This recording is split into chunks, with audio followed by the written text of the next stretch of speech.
नमस्कार, vision IAS के news today के इस अंक में आप सभी का स्वागत है। इस अंक में हम आपके लिए लेकर आए हैं यूपीएससी परीक्षा की दृष्टि से महत्वपूर्ण कुछ अहम खबरें। इस अंक के साथ मैं हूं दिव्या सिंह तोमर।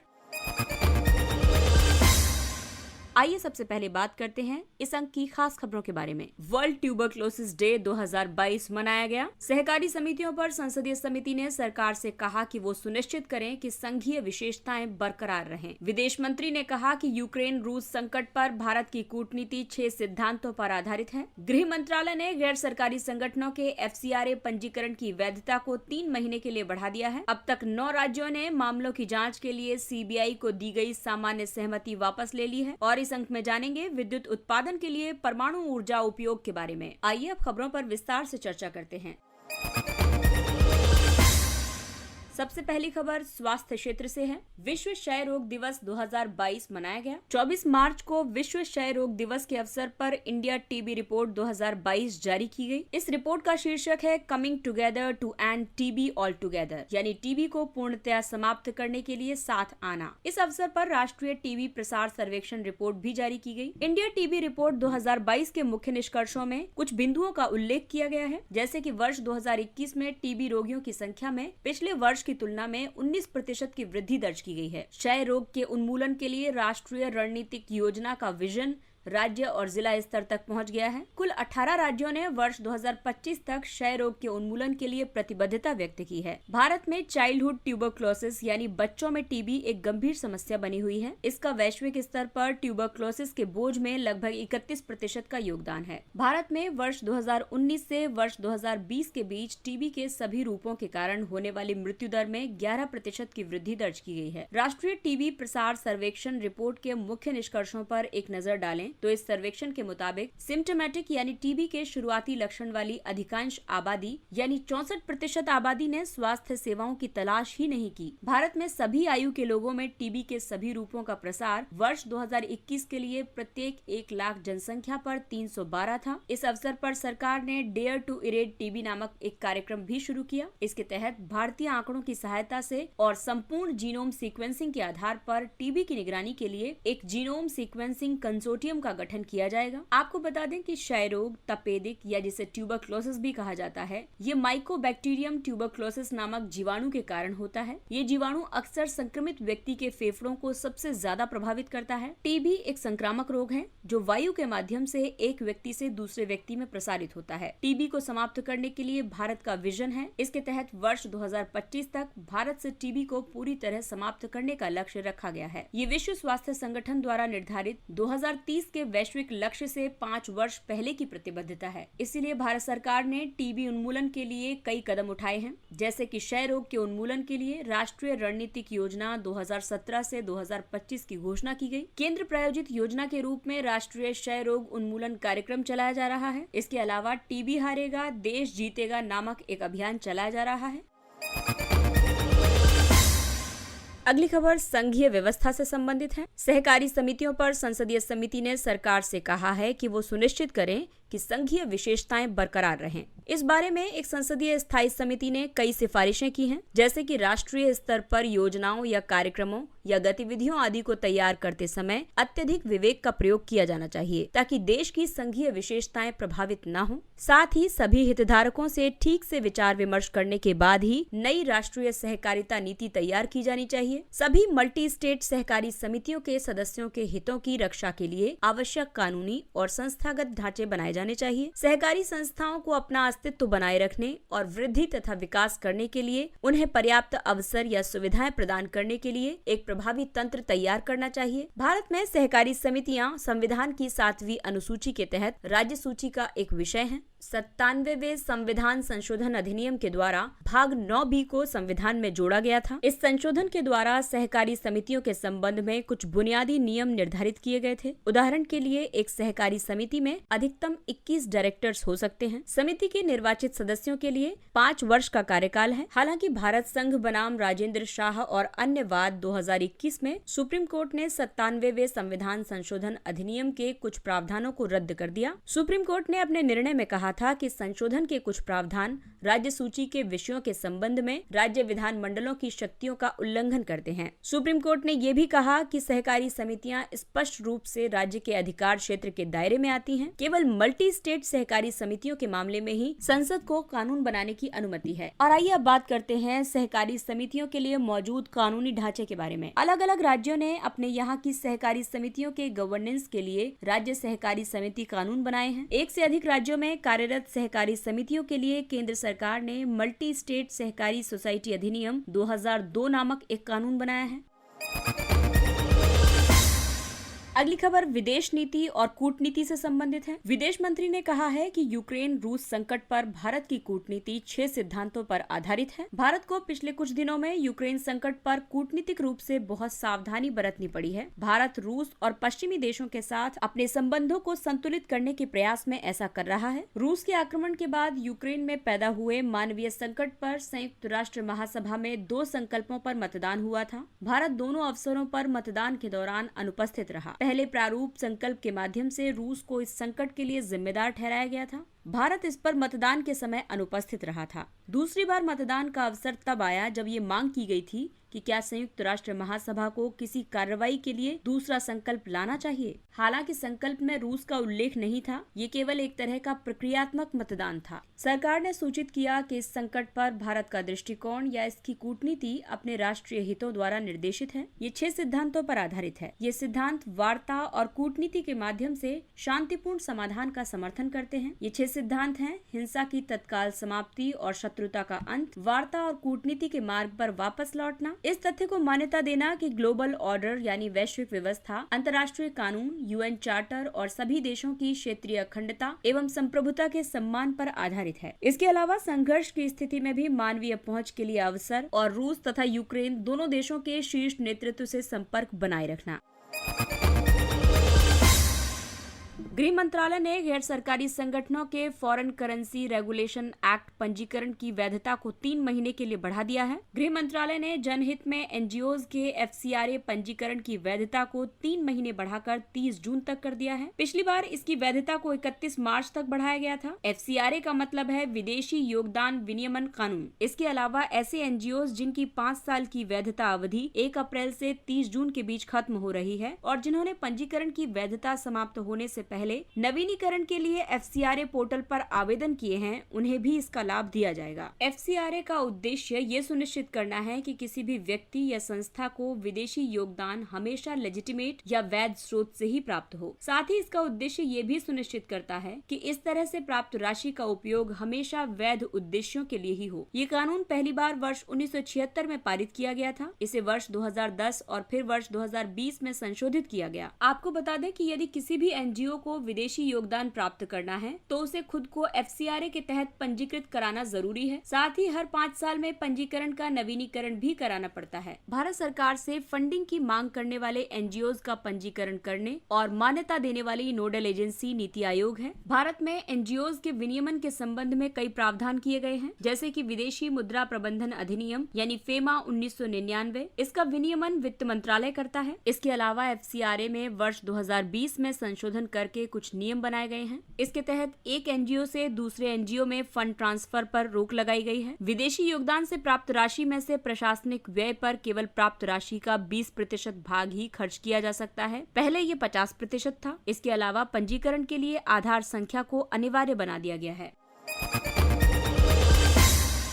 अब तक 9 राज्यों ने मामलों की जांच के लिए सीबीआई को दी गई सामान्य सहमति वापस ले ली है। इन 9 राज्यों में शामिल हैं मिजोरम, पश्चिम बंगाल, छत्तीसगढ़, राजस्थान, महाराष्ट्र, केरल, झारखंड, पंजाब और मेघालय। और आइए अब बात करते हैं सीबीआई को दी गई सामान्य सहमति के बारे में। राष्ट्रीय जांच एजेंसी अपने स्वयं के कानून द्वारा शासित है। इसका पूरे देश में अधिकार क्षेत्र है। वहीं सीबीआई दिल्ली विशेष पुलिस स्थापना अधिनियम 1946 द्वारा शासित है। इससे राज्य में जाँच करने के लिए संबंधित राज्य सरकार की सहमति प्राप्त करना जरूरी हो जाता है। ये सहमति दो तरह की होती है, एक है विशेष सहमति और दूसरी है सामान्य सहमति। सीबीआई को राज्यों में सुचारू रूप से जांच करने में मदद करने के लिए राज्य सरकारों द्वारा आमतौर पर सामान्य सहमति दी जाती है। दिल्ली स्पेशल पुलिस एस्टैब्लिशमेंट अधिनियम 1946 की धारा 6 राज्य सरकार को सीबीआई अधिकारी को सहमति देने या मना करने का अधिकार देती है। सामान्य सहमति वापस लेने से सीबीआई राज्य सरकार की इजाजत के बिना राज्य में केंद्र सरकार के अधिकारियों या किसी अन्य व्यक्ति से संबंधित किसी भी नए मामले की जांच नहीं कर सकेगी। हालांकि सुप्रीम कोर्ट और हाई कोर्ट सीबीआई को राज्य की सहमति के बिना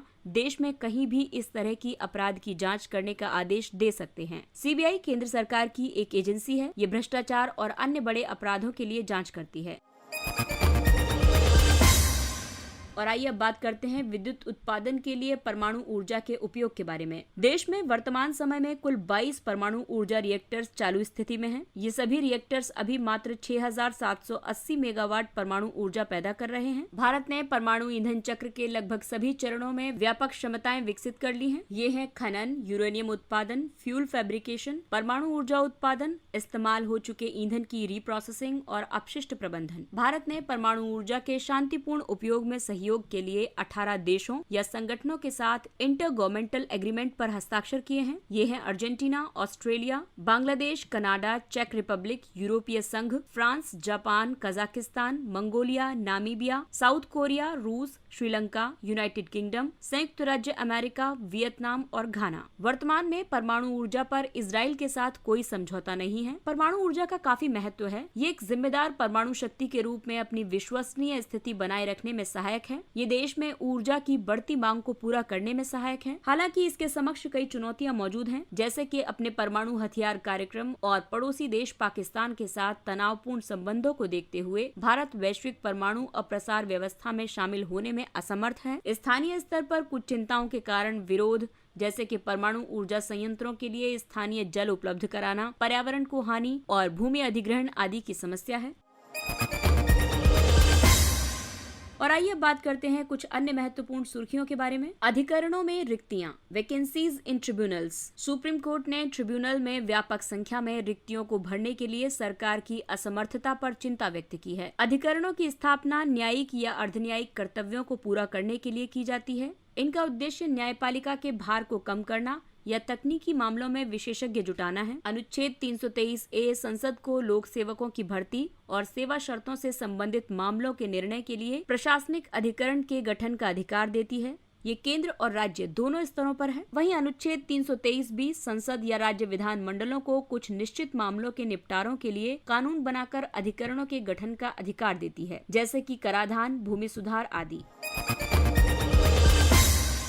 reserve bank innovation hub. Bengaluru में रिजर्व बैंक इनोवेशन हब का उद्घाटन किया गया है। रिजर्व बैंक ने कंपनी अधिनियम 2013 की धारा 8 की कंपनी के तौर पर RBIH का गठन किया है। इसके लिए शुरुआती तौर पर 100 करोड़ रुपए की पूंजी लगाई गई है। इसकी स्थापना देश में वित्तीय नवाचार को प्रोत्साहन देने के इरादे से की गई है। इसके जरिए वित्तीय सेवाओं एवं उत्पादों को स्थायी तरीके और संस्थागत ढांचे के माध्यम से प्रोत्साहित किया जाएगा। RBIH के जरिए वित्तीय सेवाओं एवं उत्पादों तक निम्न आय समूह की पहुंच को बढ़ावा देने वाले तंत्र का निर्माण किया जाएगा। यह हब वित्तीय नवाचार क्षेत्र में विभिन्न हितधारकों के बीच समन्वय स्थापित करेगा।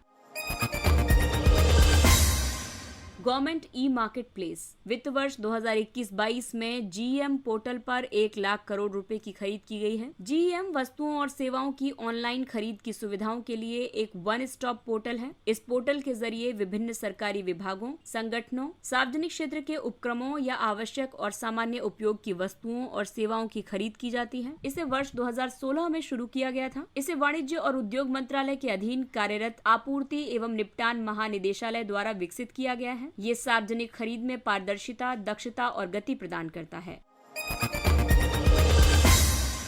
ध्रुवीय विज्ञान और क्रायोस्फीयर अनुसंधान योजना पेसर योजना को वर्ष 2021 से वर्ष 2026 तक जारी रखने की स्वीकृति प्रदान की गई है। इसमें अंटार्कटिक कार्यक्रम, भारतीय आर्कटिक कार्यक्रम, सदर्न ओशन कार्यक्रम, क्रायोस्फीयर और जलवायु कार्यक्रम शामिल है। इस योजना को राष्ट्रीय ध्रुवीय और महासागर अनुसंधान केंद्र के माध्यम से कार्यान्वित किया जा रहा है। NCPOR पृथ्वी विज्ञान मंत्रालय के तहत एक स्वायत्त संस्थान है। इस संस्थान की उपलब्धियां ये हैं कि इसने अंटार्कटिका के लिए अभी तक का 39वां और 40वां भारतीय वैज्ञानिक अभियान आयोजित किया है। वर्तमान में अंटार्कटिका के लिए 41वां भारतीय वैज्ञानिक अभियान जारी है। इसके अलावा स्पीति क्षेत्र के बारालाचा दर्रे में ऑटोमेटिक वेदर स्टेशन प्रणाली स्थापित की गई है। एक मूरिंग प्रणाली इंडआको कॉन्ग्जव जॉर्डन के स्वालबार्ड में स्थापित किया गया है। 11वें इंडियन सदर्न ओशन अभियान का आयोजन किया गया है।